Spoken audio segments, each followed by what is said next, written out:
everyone, welcome to Artsonia's After School Art Club. Today we have a fun art project from Sara Farrell, an art teacher from Pennsylvania. Hope you enjoy the video and don't forget to have your artwork uploaded to your Artsonia gallery.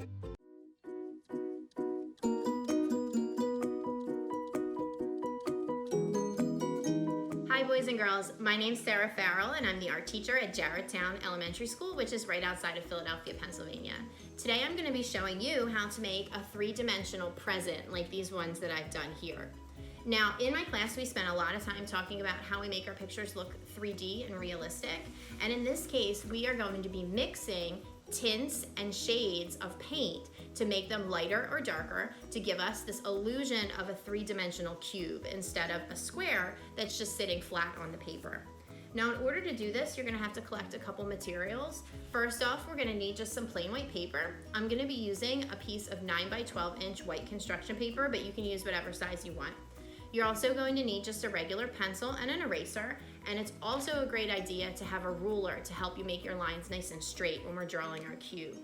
Once we're done drawing it, then we're going to be using some acrylic or tempera paint to add the color to our picture. Now for me, I'm just using regular acrylic paint that I picked up at the art store for about $1 a bottle. Now you're gonna get to pick whatever color you want. I have some blue here, I have some pink or purple, so you choose your color, but everybody definitely is gonna need some black and some white to make our paint a little bit lighter and a little bit darker by mixing it together. Speaking of mixing, you're gonna need something to actually mix this paint on, so I'm just gonna be using a plain paper plate. I also have my cup for my water and my paintbrush to do that, and you're probably going to want a paper towel or something to cover the table if you think you're going to be a little bit messy. And then finally, once our painting is completely dried, then I'm going to be using oil pastels to draw right on top of the paint. Now I have this pack here that's made by Crayola. It's super cool because there's lots of bright neon colors. If you don't have this, you could use regular crayons. They're probably going to work too, but oil pastels are nice and soft and they're going to give us really solid bright colors on top of our paint once it's dried. Finally, if you want, you can use some scissors and a glue stick to cut your project out. Like here's one that I did, I showed you in the beginning, and I actually cut this out and added it to another piece of construction paper to make a really cool personal birthday card. All right, so now that we have all this stuff gathered, why don't I show you the steps to get started? So we're going to start our cube by actually drawing just a regular rectangle or square. And in this case, I'm going to measure out a square with my ruler that's 5 inches on each side. And when I'm doing this, I want to make sure that I'm leaving some room over on the right and the top side of my paper for the other faces of the cube. Now to give our square that third dimensional look, we're going to add 3 identical diagonal lines coming back from each of our 3 corners. And in this case, I'm measuring mine to be 2 inches. You can make them as long or as short as you want, as long as it's all the same. So that then when I go to connect the ends of my lines here at the top, and then again on the side, I'm going to have a cube. Let me show you what happens if you don't use the same diagonal lines. In this case, the lines are different sizes, and when I connect them, that doesn't look realistic. And then in this example, I've drawn my lines so that they're at different angles, and when we connect these two, even though they're the same size, it still doesn't look real. Now we're ready to paint our cube, and we're going to be mixing tints and shades of a selected color by adding white or black paint to our original hue. So for my cube, I've selected some beautiful blue acrylic paint, and I'm going to begin by coloring in my original square or rectangle with my chosen color.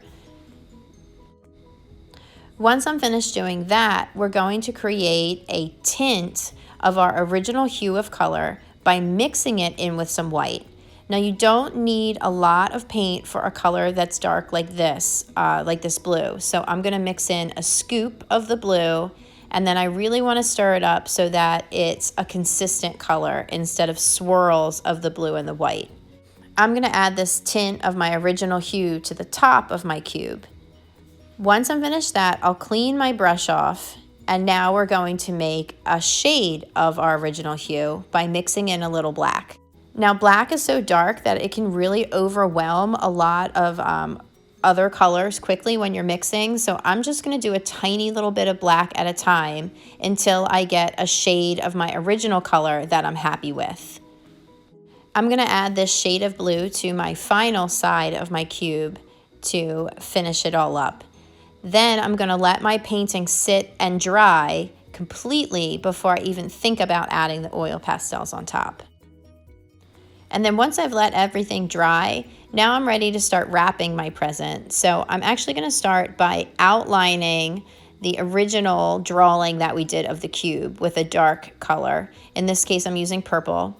And I'm pressing kind of hard with the oil pastels to give me a nice, bold, thick line. Next, I'm going to be adding a ribbon wrapping around my package. And I'm going to begin by making a vertical and a horizontal line within that original rectangle or square that you drew. You want to make sure that you're not leaving the square and accidentally going onto the other sides of the cube. Then when I add the ribbon to the sides, we're going to be using diagonal lines. And I want to match the angle of the other lines that I drew earlier, almost like a big family of happy diagonal lines. To finish the ribbon on the darker side, we're going to add a vertical line. And then up on the top, on the lighter side, we're going to add a horizontal line to finish out the top of the package. Lastly, I'll add a ribbon right here on the top where the two lines come together. And the nice thing about oil pastels is that you can blend and mix your colors. So I'm going to add some extra flair here on my present.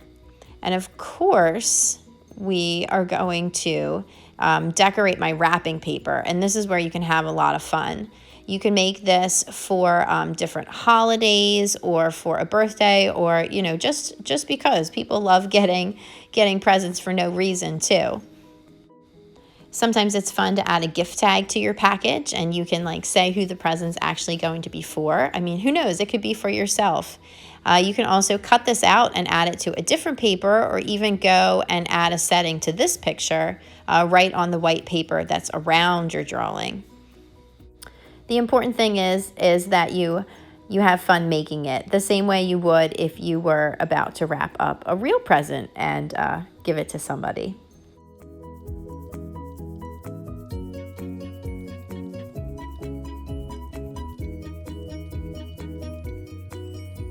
So I hope you enjoyed learning how to make your own three-dimensional present. And now that you know the steps, you're going to be creating custom birthday cards and holiday presents for all your special occasions.